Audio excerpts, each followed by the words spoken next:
ओम कृष्णाय नमः। हरे कृष्णा, राधे राधे। भक्तजनों, कल है इंदिरा एकादशी और एकादशी के दिन तुलसी का पूजन सर्वमान्य होता है। कल इंदिरा एकादशी है और वह इस बार पितृपक्ष में पड़ रही है, तो जो भी भक्तजन एकादशी का व्रत पितृपक्ष में करता है उसके व्रत का फल उसके पितरों को प्राप्त होता है। तो आइए जानते हैं कि तुलसी की महिमा गाने और सुनने से एकादशी के दिन व्रत का मिलने वाला फल दोगुना कैसे होता है। भक्तजनों, आप सभी को इस बात का ज्ञान जरूर होगा कि हमें तुलसी माता में एकादशी के दिन जल नहीं देना चाहिए, क्योंकि ऐसी मान्यता चली आ रही है कि एकादशी के दिन तुलसी मैया भगवान श्री हरि विष्णु के लिए व्रत रखती हैं निर्जला। इसीलिए हम तुलसी में एकादशी के दिन जल नहीं देते। साथ ही साथ हम तुलसी में रविवार के दिन भी जल नहीं देते, क्योंकि इस दिन भी माँ तुलसी भगवान श्री हरि विष्णु के लिए निर्जला व्रत रखती है। तुलसी मैया का हमारे घर में आंगन में होना ही एक सकारात्मक ऊर्जा हमारे घर में बिल्कुल भर देता है। आपके घर में जब तुलसी होती है आपके आंगन में, और जब आप शाम के समय तुलसी में देसी घी का दिया जलाते हैं, तो एक सकारात्मक ऊर्जा चारों तरफ फैल जाती है। आपके घर से निगेटिविटी खुद ब खुद दूर होने लगती है।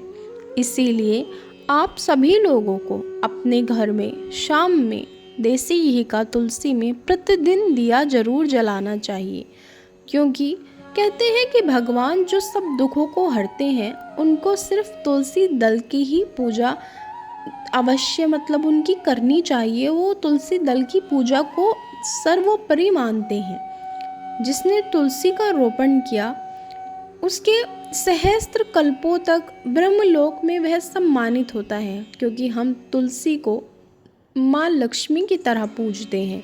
क्योंकि तुलसी मैया समुद्र मंथन के समय धन्वंतरी की आंखों से गिरी थी और वह प्रकट हुई थी अमृत बनके।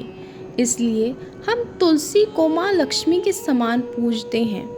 इसीलिए तुलसी मैया की महिमा भी दुनिया में निराली है। यदि कोई व्यक्ति तुलसी दल मिले हुए जल से प्रतिदिन स्नान करता है तो उसके सब पाप मिट जाते हैं और वह विष्णु लोक में जाता है। यदि कोई व्यक्ति अपने घर में तुलसी लगाने के लिए अलग से चबूतरा बनाता है तो उसके पाप तुरंत ही नष्ट हो जाते हैं और वह ब्रह्म में लीन होने योग्य बन जाता है। जिस घर में तुलसी का पौधा होता है वह स्थान पवित्र हो जाता है और वहाँ यमदूत भी प्रवेश नहीं कर पाते। तुलसी सब पापों का नाश करने वाला है। इससे हमारी इच्छा के अनुसार हमें फल मिलता है। यदि कोई तुलसी की लकड़ियों का चूर्ण लगाकर अपने शरीर पर उबटन लगाए तो पाप उसके शरीर को छू तक नहीं सकते। पितरों के श्राद्ध के लिए जहाँ तुलसी का वन है वही करना चाहिए। इसलिए जिस भी भक्तजन के घर एकादशी के दिन श्राद्ध होगा तो वह श्राद्ध का जो भी तर्पण होगा वह तुलसी के पौधे के निकट ही करे।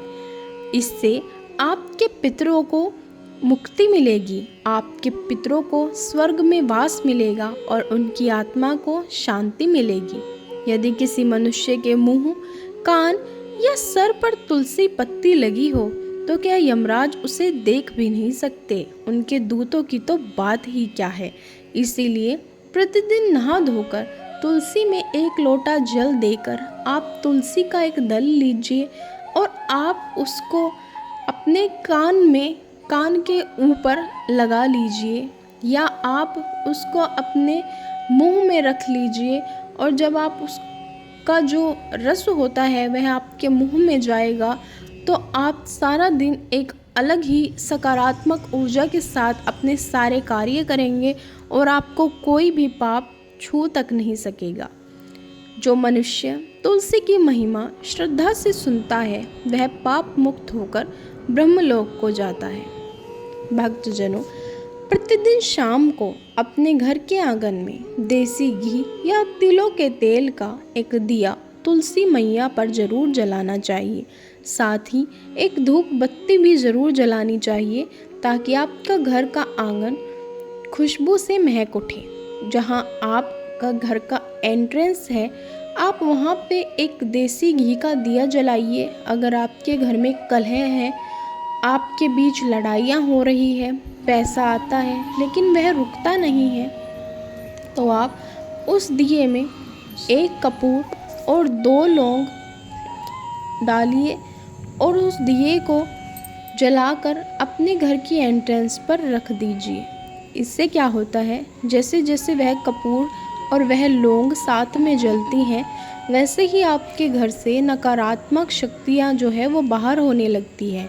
आप ऐसा प्रतिदिन 5 दिन कीजिए और आप खुद ही खुद महसूस करेंगे कि आपके घर में पॉजिटिविटी आना स्टार्ट हो जाएगी।